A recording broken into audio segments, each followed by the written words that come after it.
Hey guys, Lisa Spaniak here from lifelikeyoumeanit.com, coming to you live to talk about some more NLP strategies to change your life. And today what I would like to talk to you about is choice.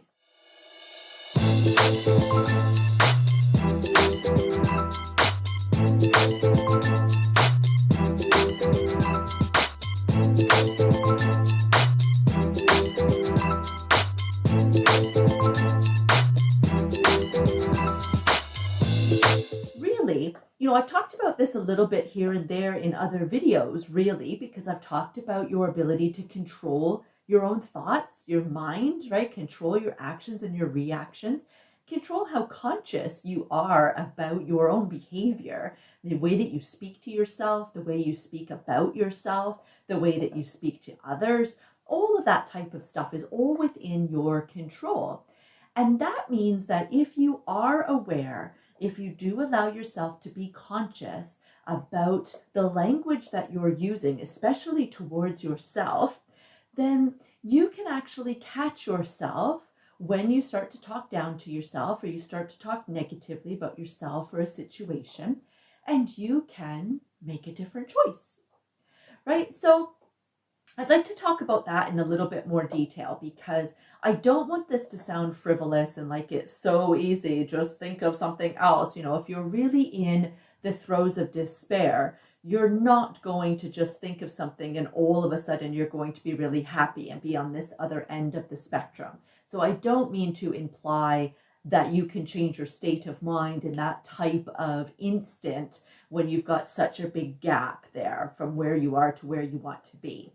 Right? But what I am saying is that if you are, say feeling negative feelings, so whether, you're feeling sad and depressed and angry or anything that's kind of a low vibe feel, that you can just make a choice in that moment to do a couple of different things. Number one, you can choose to distract yourself. Whatever it is that's causing you to have those thoughts and those feelings, you can remove yourself from that situation, right? You can go and call a friend or a family member, go out for a run, whatever it is that is going to, get in the way from you obsessing over this particular thing. But you also have the ability to say, you know what, I'm going to stop and think about the most high vibe thought and feeling that I can muster right now. So that's different from trying to get yourself from, say, the depths of despair over to, extreme happiness and gratitude. But that next step from despair up might be that you are thinking about something that is sad. And I know that that's still negative and that's still in a low vibe kind of state, but you're made a choice to think about something other than what's causing the despair. And you've thought of something that is the greatest thing that you can muster in that moment. That's the choice. And that has now shifted you along the emotional scale from despair to sadness. And you can do it again. You can honor yourself for feeling the way that you're feeling, and then you can make another choice. And again, that choice can be to distract yourself from whatever is causing that feeling of sadness, or it can be something like choosing the next most positive, high vibe feeling and thought that you can in that moment.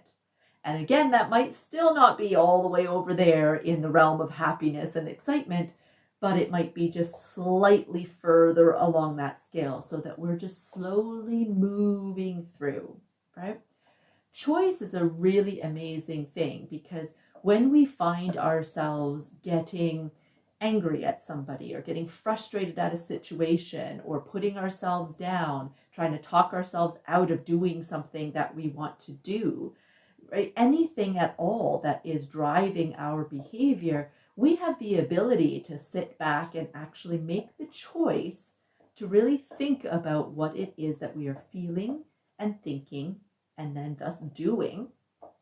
And we have the choice to be able to really self-reflect on this and decide, what is this all about really? What am I actually getting from this? And what are my choices?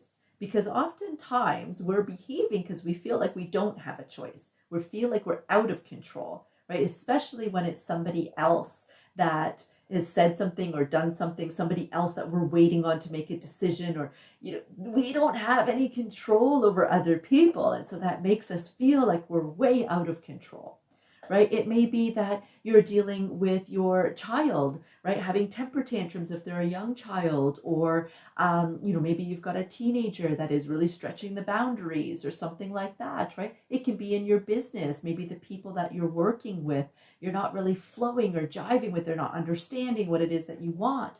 It doesn't matter what we're talking about. As soon as there's other people involved, if you really stop and look at your own behavior for how you're talking to yourself and how you're feeling, how you're projecting that out to others, more likely what you're going to find is that you're behaving in that way because there's some element of you that feels out of control.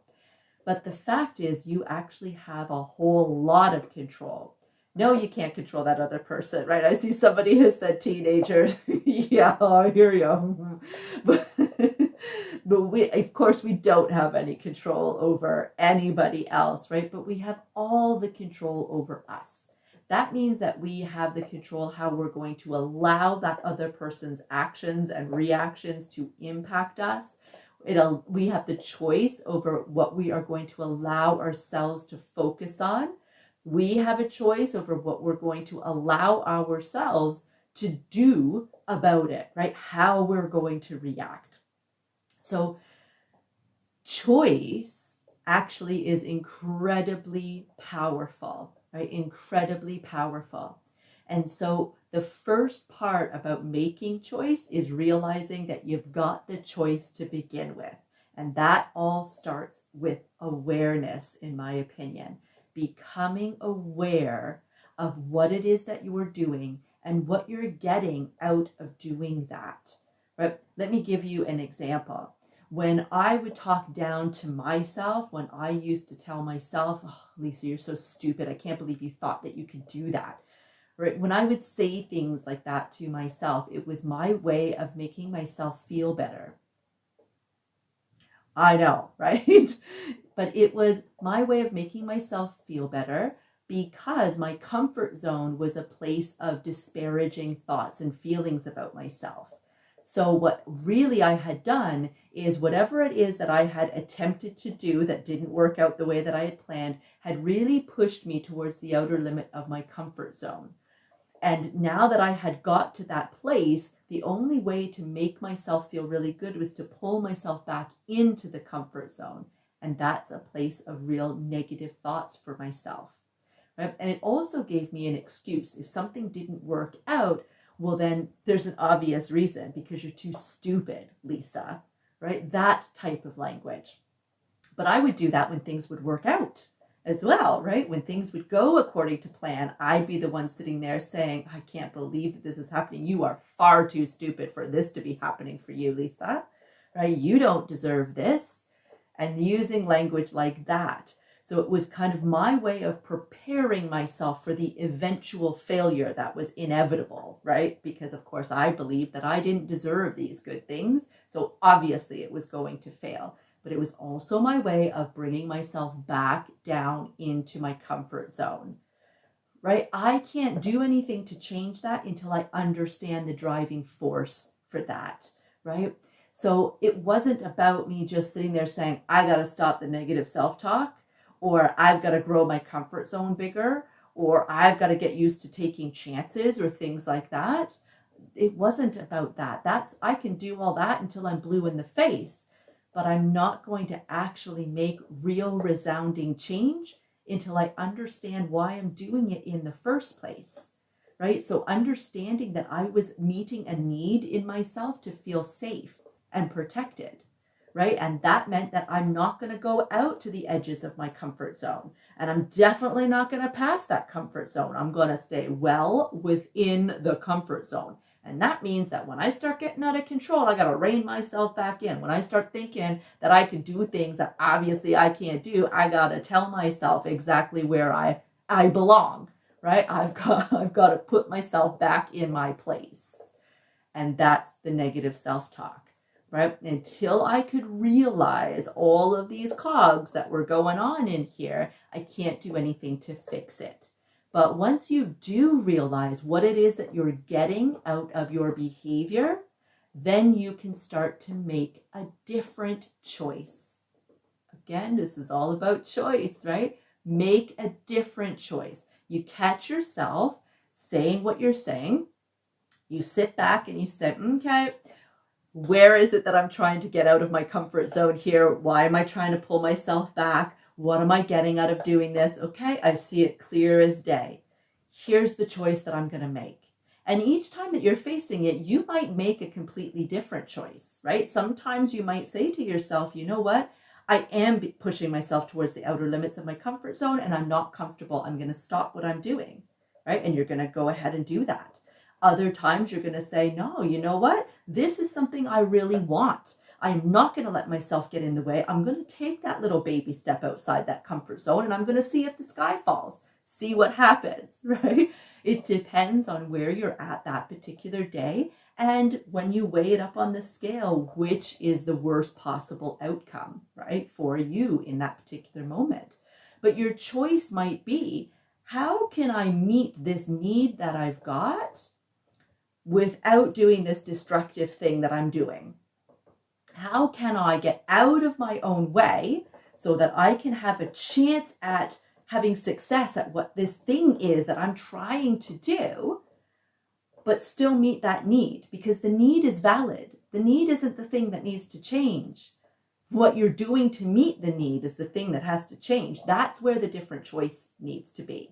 You don't need to choose to have a different need other than being safe and secure and loved and accepted and respected and all of those things that are valid.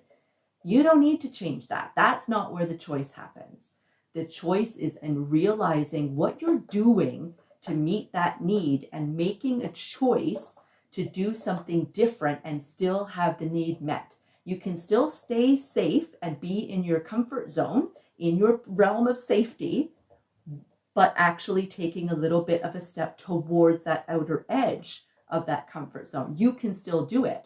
And I can't tell you how you're going to do it because that is specific to you. You figure out what works for you.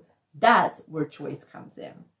So I love the skin I'm in experience. Yes, I used to just wait for anything negative to happen. Then I would blame it on me because I didn't feel worthy. I know what you're talking about. And the skin I'm in experience says, love it. When I notice negative self-talk, I say, stop. Spirit, take over, please. Oh my God. Yes, I love that. Yes, everything is a choice. Forward is forward. You have got it. Exactly. Right? You have control over this. Right? When I realized that I was talking to myself in this way, I tried and tried and tried to change it over and over and over for probably a good 5 or 6 years. And I kept hitting a brick wall because just trying to go in and stop talking negative to myself without realizing why I was doing it was pointless.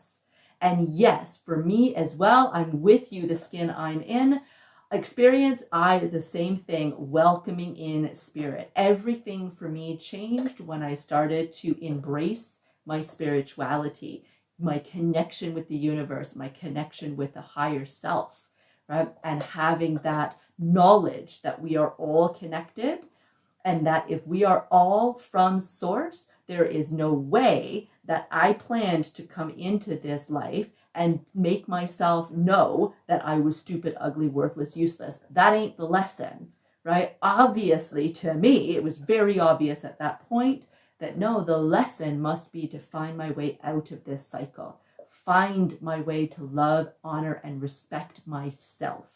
And that all comes with choice and all comes with awareness. It's all about awareness. You need to replace a harmful habit with a positive, useful habit. You are so right, the skin I'm in experience. I love that name, by the way. Thank you so much for watching this, everyone. If you haven't checked out my IGTV, or if you're watching this on YouTube, then go ahead and check out my whole series, or on Facebook as well. I've got a whole NLP to Change Your Life series, as well as a whole Coping with Anxiety and Beating Imposter Syndrome on there. I've got videos to occupy your whole day for the next like 4 days straight. And the Skin I'm In experience says, oh, so amazing. I'm so blessed that I found this live. Check out my page. Absolutely. I'll be going over there as soon as I stop this. Thank you so much, everyone. If you want to jump on a free discovery call, just head on over to lifelikeyoumeanit.com/calendar. Bless. Bye.